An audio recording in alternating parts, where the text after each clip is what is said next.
लाल diary का जिक्र हुआ, मैं नोट्स उसके पढ़ के सीएम साहब बड़ा हैरान रह गया। लोकेश शर्मा आपके ओएसडी रहे, 21 जनवरी से आज तक सीएम साहब से मिलने का समय नहीं मिल रहा है।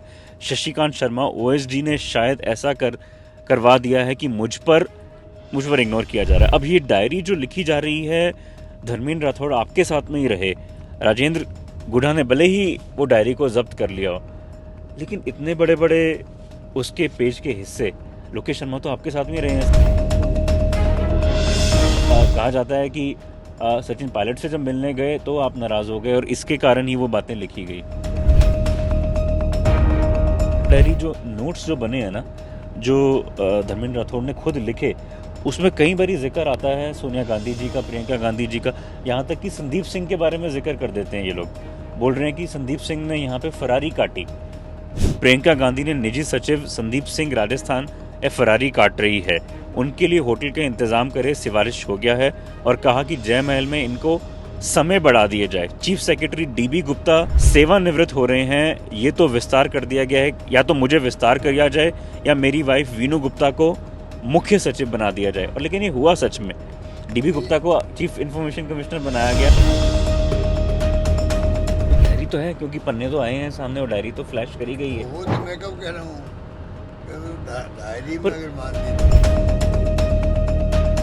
पर मुझे बड़ा एक जहन में मुझे बड़ा अजीब लगता है एज ए पत्रकार भी, कि एक आदमी जो आपके करीबी हो वो डायरी में रोज नोट भी बनाए, तो उसको कैसे झुटलाया जा सकता है। जिस तरीके से ईडी आपके बेटे के ऊपर भी क्वेश्चनिंग के लिए बुलाती है वैभव को, और एलिगेशन लगाती है कि 2006 में एक होटल कंपनी खोली गई, फिर टैक्सी की कंपनी खोली गई, वहां से फंड्स आए। के बेटे जयशाह ने बीसीसीआई, लेकिन आपके बेटे ने भी राजस्थान क्रिकेट एसोसिएशन किया, तो सवाल कांग्रेस अशोक जी को क्यों नहीं करती। फ्रीबीज की योजना, उससे वोट लेना आपको लगता है कि वो सही है? With less than 24 hours to go, it can't get bigger than this, that we are right now traveling with the incumbent chief minister of Rajasthan, Ashok Gehlot Sahab, and this election has now reached its last campaign. Whether or not he will go on to become the chief minister depends from here on how he carries his emotions today. And of course, we're going to ask him a lot of questions on his career from 1977 till now, how he looks and sizes up his own personality and that of the Congress party. Welcome to the show, Mr. Ashok Gehlot, the chief minister of Rajasthan. आज sir एक कुछ ही पल रह गए, अब आपने जो समय गुजारा है इतने समय से कांग्रेस पार्टी के साथ में, एक वो दौर था 1977 में जब एक 24 साल का लड़का चुनाव लड़ रहा था, भले ही हार गया हो, फिर 3 साल बाद आप चुनाव जीते 1980 में लोकसभा से, एक बड़ी यंग एज में।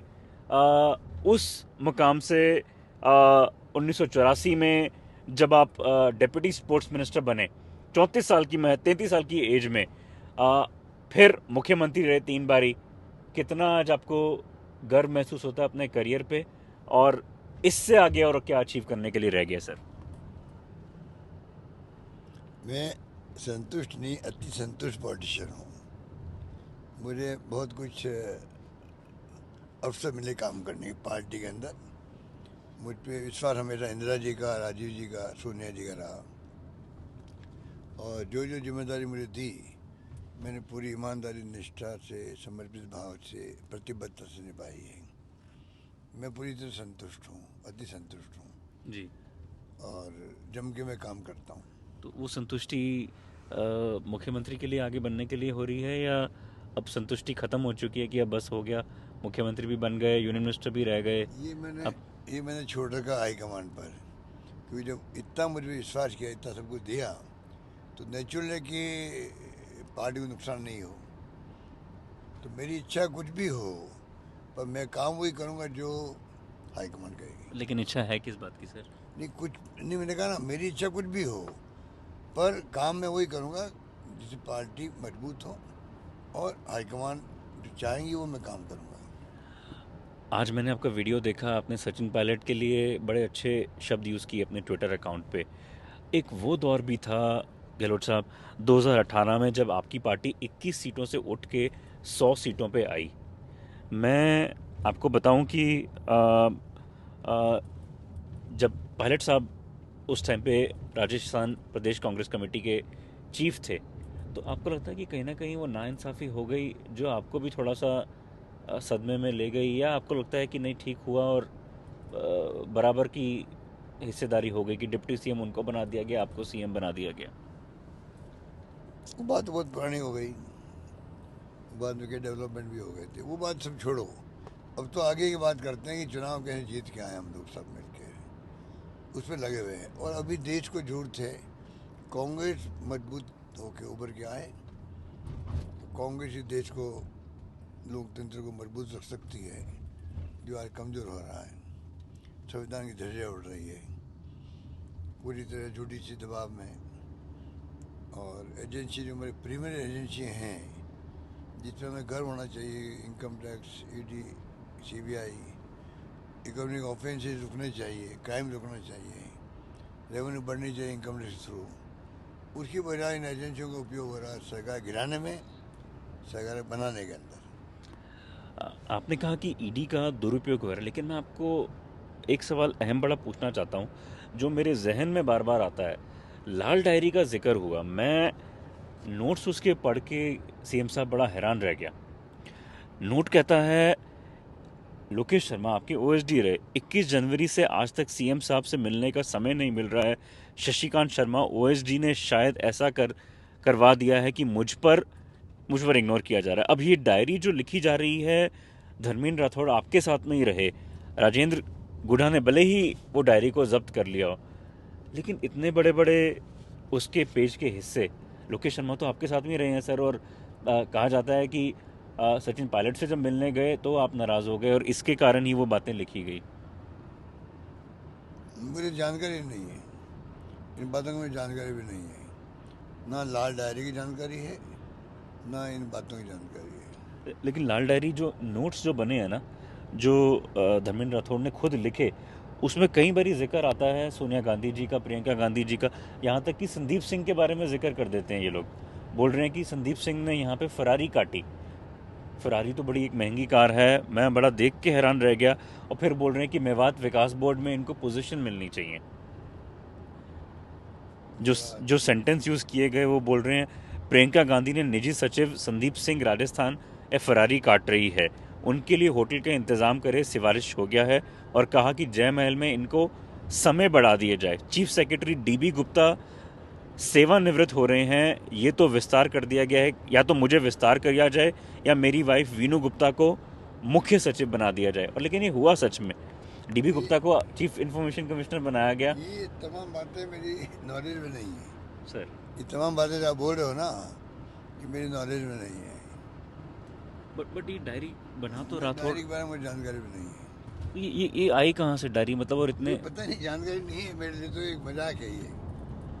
और वास्तव में कोई इसमें क्राइम है तो ईडी, इनकम टैक्स, सीबीआई उसको देनी चाहिए डायरी को, लेके क्यों फिर रहे लोग। और प्रधानमंत्री जी के बोल रहे इनके बारे में, प्राइम मिनिस्टर अमित शाह को चाहिए लाल डायरी सुपुर्द कर दे ईडी, इनकम टैक्स, सीबीआई को। कोई डायरी है तो डायरी तो है, क्योंकि पन्ने तो आए हैं सामने, और डायरी तो फ्लैश करी गई है। वो तो मैं कब कह रहा हूँ, डायरी में अगर मान दीजिए। पर मुझे बड़ा एक जहन में मुझे बड़ा अजीब लगता है एज अ पत्रकार भी, कि एक आदमी जो आपके करीबी हो वो डायरी में रोज नोट भी बनाए, तो उसको कैसे झुटलाया जा सकता है? डायरी में वो नोट्स तो बनाते ही, और एक एक चीज उसमें। मेरे करीबी लोग अपनी डायरी लिखते होंगे, मैं कैसे कह सकता हूँ?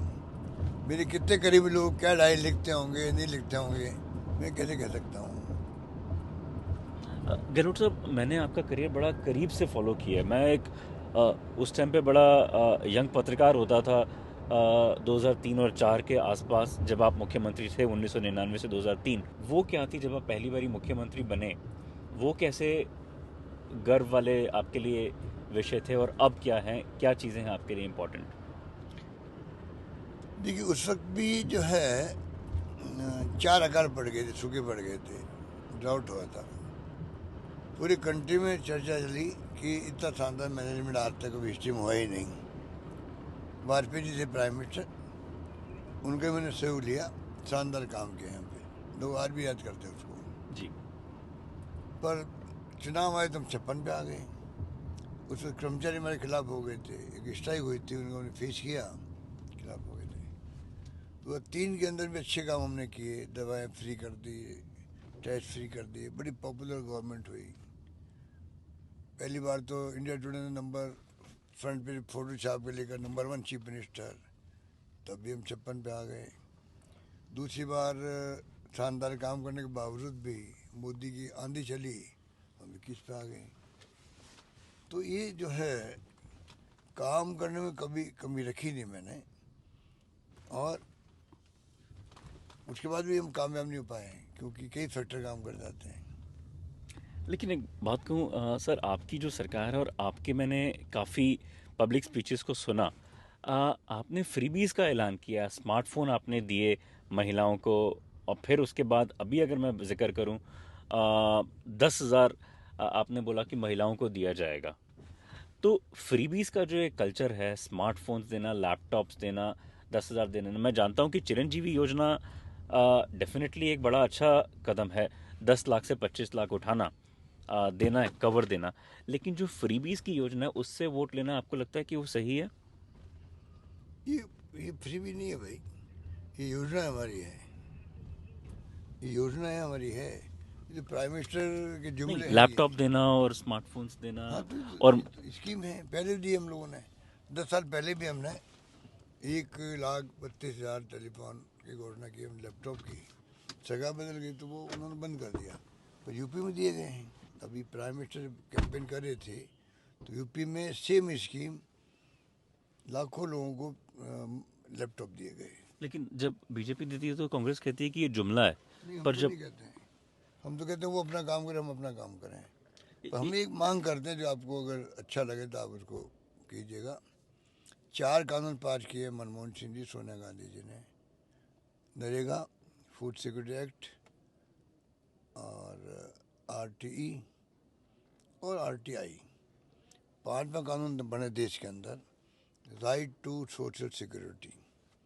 पूरे देशवासियों को, जो राहुल गांधी ने कहा था कि न्याय योजना 6,000 वाली, ये उसी का विस्तार है। हर परिवार जो नीडी है, हर कोई जरूरत नहीं होगी, उनको वीकली फोर्टनाइटली पैसा मिलना चाहिए। यूरोपियन कंट्रीज में मिलता पैसा। अब आप इस गुरु बनने जा रहे हो तो कम से कम यहाँ कुपोषण नहीं हो, मैं समझ गया, भूखमरी नहीं हो, यहाँ कम से कम आपको मिलना चाहिए, फूड सोशल सिक्योरिटी मिलनी चाहिए प्रति माह। लेकिन सर जो बीजेपी कहती है ना, वो ये कहती है कि सचिवालय में जब 2 करोड़ रुपए और 35 लाख मिलते हैं तो अशोक गहलोत चुप रह जाते हैं, स्कीम्स वेलफेयर जरूर देते हैं। सचिवालय से जब सेक्रेटेरिएट से 2 करोड़ 35 लाख मिले और 1 किलो सोना मिला रिकवरी में। आप बताओ ना, राजस्थान में जो छापे डाले गए ACB के, हिंदुस्तान में कहीं नहीं डाले गए। अब उसका आप 2 दृष्टिकोण देख सकते हो। और लेकिन जिस तरीके से ईडी आपके बेटे के ऊपर भी क्वेश्चनिंग के लिए बुलाती है वैभव को, और एलिगेशंस लगाती है कि 2006 में एक होटल कंपनी खोली गई, फिर टैक्सी की कंपनी खोली गई, वहां से फंड्स आए, तो वैभव गहलोत पे जो तो एक नया पैसे का इन्वेस्टमेंट नहीं है दुनिया के अंदर, वो तो ये नोटिस दिए तो सब मालूम पड़ जाएगा। और कहते हैं कि कांग्रेस कहती है कि अमित शाह के बेटे जय शाह ने BCCI है, लेकिन आपके बेटे ने भी राजस्थान क्रिकेट एसोसिएशन किया, तो सवाल कांग्रेस अशोक जी को क्यों नहीं करती? क्या कहते हैं मैं नहीं जानता भैया। मैं तो ये मानता हूँ कि वैभव गहलोत का एक नया पैसा का इन्वेस्टमेंट नहीं है। ये बिल्कुल ही चुनाव के मौके पर PC प्रेसिडेंट के घर पे छापे, 10 घंटे बैठे रहे, ED वाले कुछ नहीं पूछा। वैभव गहलोत को नोटिस, उनके बेटों को नोटिस, चुनाव जीतने के हथकंडे हैं उन्होंने अपनाया। For such fine news breaks and video features from ground on your mobile phones, don't forget to subscribe to our channel, The New Indian, by clicking on the bell icon. Also, follow us on the social media handles on Instagram, Twitter, Facebook and Coup.